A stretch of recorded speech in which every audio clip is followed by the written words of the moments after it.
বিশ্বনবী বিশ্বনবী মুখ দিয়ে স্লোগান চলে আসে। রাসূলুল্লাহ কি আল্লাহ বিশ্বের জন্য বানাইছে? কুল কায়নাতের জন্য, রাহমাতাল লিল আলামিন। তা আপনি যে নবীকে বিশ্বনবী বলতেছেন, আপনি নবীকে বিশ্বের মধ্যে কেন সীমাবদ্ধ করবেন? আল্লাহ বলতেছে ওমা আরসালনাকা ইল্লা রাহমাতাল লিল আলামিন। আলামিন শব্দের ব্যাখ্যা আপনি জানেন? আগে সূরা ফাতিহাতে আমরা পড়ি আলহামদুলিল্লাহি রাব্বিল আলামিন, সমস্ত জাহানের মালিক কে? আল্লাহ। আর আলামিনের ব্যাখ্যা কি? কুল কায়নাত মানে শুধু আসমান আর জমিনের নিচের সব জায়গা না। আমি যদি বলি বিশ্ব বলতে আপনি কি বোঝান, তখন আপনি বলবেন আসমান এবং জমিনের মাঝামাঝি যেটা আছে বিশ্ব পরিমণ্ডল, এটাকে বিশ্ব বলা হয়। তো রাসূলুল্লাহ কি আল্লাহ শুধু আসমান আর জমিনের মাঝামাঝি জায়গার জন্য বানাইছে? রাসূলুল্লাহকে কুল কায়নাতের জন্য আল্লাহ পাক বানিয়েছে। একটু করে আলামিন শব্দের ব্যাখ্যা দিচ্ছি। আলামিন শব্দের ব্যাখ্যা দিতে যাই আমি একটা তাফসীরে পড়ছি। বাংলাদেশের আয়তন কত? ১,৪৭,৫৭০ বর্গ কিলোমিটার, যেটাকে বলা হয় ৫৬,০০০ বর্গ মাইল। গোটা পৃথিবীর আয়তন ২৫ কোটি বর্গ কিলোমিটার। বাংলাদেশের পার্শ্ববর্তী কান্ট্রি ইন্ডিয়া, আয়তনের দিক দিয়ে বাংলাদেশের প্রায় ৩৩টা দেশের সমান। আবার পৃথিবীর সবচেয়ে বড় কান্ট্রি হলো কানাডা, প্রায় ৯০ লক্ষ বর্গ কিলোমিটার তাদের এরিয়া। তো বাংলাদেশ কিন্তু আয়তনের দিক দিয়ে হিসাব করলে একবারে ছোট। তাহলে বাংলাদেশের ৬০টার সমান হলো কানাডা। তারপরে আপনি দেখেন গোটা পৃথিবীর হলো ২৫ কোটি বর্গ কিলোমিটার। এই পৃথিবীতে প্রত্যেক দিন নির্দিষ্ট সময়ে আলো দেয় সূর্য। সূর্য কত জানেন? পৃথিবী থেকে প্রায় ১৩ লক্ষ গুণ বড়। আল্লাহু আকবার বলবেন না? সূর্য থেকে পৃথিবীতে আলো আসতে সময় লাগে ৮ মিনিট ২০ সেকেন্ড। কোন হিসেবে? আলুর গতি হিসেবে। আলুর গতি কত? প্রতি সেকেন্ডে ১,৮৬,০০০ মাইল। আলো আসতে সময় লাগে কয় মিনিট? ৯ minute ২০ second. আল্লাহু আকবার বলবেন না? এখন বলবেন সূর্যটারে দেখতে এত ছোট দেখা যায় কেন? বিজ্ঞান বলে বস্তু যত দূরে যায় তার দৃষ্টি শক্তি তত দেখতে ছোট দেখা যায়, আকৃতিতে ছোট বোঝা যায়। যেমন কেউ যদি খাগড়াছড়ি, বান্দরবান, রাঙ্গামাটি পাহাড়ে যান, নিচে কিছু মানুষ কাজ করে, ওদেরকে দেখলে মনে মুরগির বাচ্চার মতো, মাত্র ৮০০-৯০০ ফিট উপরে থেকে এত ছোট দেখা যায়। তাহলে সূর্য কতটা দূরে হইলে পৃথিবীর চেয়ে প্রায় ১৩ লক্ষ গুণ বড়, তারপরও দেখতে দেখা যায় এরকম থালার মতো, ডিশের মতো। মনে হয় যেন আমাদের কাছে এলে আমরা একবারে কুলে নিতে পারবো। ৯,৩০,০০,০০০ মাইল দূরে, ৯,৩০,০০,০০০ মাইল দূর। ওইখান থেকে আলো আসতে সময় লাগে ৮ মিনিট ২০ সেকেন্ড। কোন হিসেবে? আলোর গতি হিসেবে। আলোর গতি কত? প্রতি সেকেন্ডে ১,৮৬,০০০ মাইল। আল্লাহু আকবার বলবেন না? তো এই সূর্যের আশেপাশে নাসা বিজ্ঞানীরা গবেষণা করে আবিষ্কার করছেন আরও কিছু আল্লাহর গ্রহ নক্ষত্র আছে। যেমন গ্যালাক্সি আছে, যেটা সূর্যের চেয়ে প্রায় ৩০,০০০ গুণ বড়।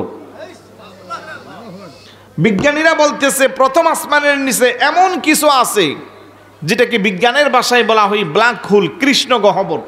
ওইখানে কি আছে না আছে বিজ্ঞানকে আমরা আইজ ওইটা আবিষ্কার করা আমাদের দ্বারা সম্ভব হচ্ছে না। একটা গ্যালাক্সি থেকে আরেকটার দূরত্ব ১০,০০০ মাইল দূরে, এরকম অন্তত প্রায় ১০,০০০ আছে। আরও কত কিছু আছে, এগুলো বলে শেষ করা যাবে না।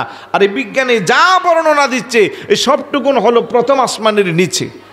আল্লাহ সুবহানাহু ওয়া তাআলা মেরাজ রজনীতে আল্লাহর হাবিবকে এই সব কিছু ঘুরাইয়া প্রথম আসমানের উপরে দ্বিতীয় আসমান, যেখানে ফেরেশতাদের জগৎ ছিল, প্রত্যেকটা স্টেপে এত বেশি আলোচনা আছে, বলতে গেলে অনেক সময় লাগবে।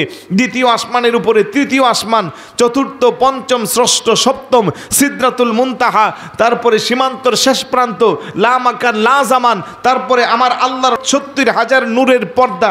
একটা পর্দা থেকে আরেকটা পর্দার দূরত্ব হলো ৫০০ বছরের রাস্তা। দুনিয়ার ৫০০ বছর না, পরকালের ৫০০ বছর। তার উপরে হলো আল্লাহর মহান আরশ আজিম, যেখানে কেউ যেতে পারে না। ফেরেশতা জিবরাইল আমিনও বলছিলেন, ইয়া রাসূলুল্লাহ লাউ দানাউতু বিস্তাশারাতিন লাউহরিকাত, আমি যদি আর এক চুল পরিমাণ সামনে অগ্রসর হয়, আল্লাহর নূরের তাজাল্লির বদৌলতে আমি জলে পুড়ে সারখার হয়ে যাব। সুবহানাল্লাহ বলবেন না? ওই জিবরাইলও যেখানে যেতে পারে নাই, আরশ আজিমের সীমান্তর শেষ প্রান্তে আরশ আজিমের মহান সিংহাসনে আল্লাহ সুবহানাহু ওয়া তাআলা আল্লাহর হাবিবকে বুঝায়া বসায়া বলতেছেন, ইয়া রাসূলুল্লাহ এখানে নাই, কেউ নাই, আছেন শুধু আপনি আর আছি আমি। আর আপনি এখন বসে আছেন আমার মহান সিংহাসন আরশ আজিমের উপরে। আপনার শরীর মুবারকের নিচে হইল পা মুবারক, আপনার পা মুবারকের নিচে হলো জুতা মুবারক, জুতা মুবারকের নিচে হলো দোলাবালি মুবারক, দোলাবালি জাবালের নিচে হলো আমার আল্লাহর মহান আরশ, তার নিচে হলো 70,000 নূরের পর্দা, একটা পর্দা থেকে আরেকটা পর্দার দূরত্ব হলো 500 বছরের রাস্তা, তার নিচে হলো লা মাকান, তার নিচে লা জামান, তারপরে হলো সপ্তম আসমান, তার নিচে ষষ্ঠ, তার নিচে পঞ্চম, তার নিচে চতুর্থ, তার নিচে তৃতীয়, তার নিচে দ্বিতীয়, তার নিচে প্রথম আসমান, তারপরে হলো ওই গ্যালাক্সি, সূর্য, চন্দ্র, আমার আল্লাহর সৃষ্টিকৃত 18,000 মাখলুকাতের বসবাসের স্থান। এই সব কিছুর জন্য যেমন করে আমি আল্লাহ রব, ঠিক তেমন করে আপনি হাবিবকে আমি বানাইছি রহমত। আর একটু জোরে বলুন সুবহানাল্লাহ।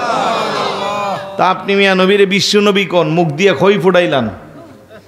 আল্লাহকে আমি আপনারে সব কিছুর জন্য নবী বানাইছি, আর আপনি কোন বিশ্ব নবী। প্রফেসরে যদি আপনি মাস্টার কোন, এটা ওনার মান সম্মান আপনি বাড়ান না, মান সম্মান কমান। কারণ মাস্টার সাহেব পড়ায় 5ম শ্রেণী পর্যন্ত, প্রাইমারি স্কুলের টিচার, হাই স্কুল হলে 10ম শ্রেণী পর্যন্ত। With due respect all teacher, আমি কাউকে ছোট করছি না, জাস্ট ফর এক্সাম্পল, বোঝানোর জন্য বলতেছি। আর আপনি প্রফেসর সাহেবকে আপনি প্রফেসর বলতে হবে। আপনি না হয় ওনার মান সম্মানে আপনি আঘাত দিলেন, আপনি ওনাকে যদি মাস্টার বলেন, শিক্ষক বলেন, টিচার বলেন, কথা ঠিক আছে, কিন্তু মান সম্মানে আঘাত হয়। তো রাসূলুল্লাহকে যদি আপনি বিশ্ব নবী বলেন, কারণ আল্লাহ বানাইছে কুল কায়নাতের নবী, আর আপনি বানাইছেন শুধু আসমান আর জমিনের মাঝামাঝি জায়গার নবী। কথা কি বোঝাইতে পারলাম? রাগ করছেন? মনে কষ্ট নিচ্ছেন? কষ্ট নিয়েন না, কারণ 2-4 অক্ষর পড়ছি তো, এগুলো শুনলে আর ভালো লাগে না। নামাজের কথা আমরাও বলি, আপনারাও বলেন, নামাজ তো অবশ্যই পড়তে হবে। নামাজ না পড়লে কি কেউ কোনোদিন জান্নাত পাইতে পারবে? as-salatu মিফতাহুল জান্নাহ, নামাজ হলো জান্নাতের চাবি। নামাজ পড়তে হবে অবশ্যই। শুধু নামাজ পড়লেই জান্নাতে যাওয়া যাবে না, নামাজ পড়েও অনেকে জাহান্নামে যাবে, একমাত্র রাসূলের শানে আঘাত করার কারণে। কথা বলেন ঠিক না? তো যাই হোক, মনে কষ্ট নিয়েন না, আকীদার কথাগুলাই বললাম।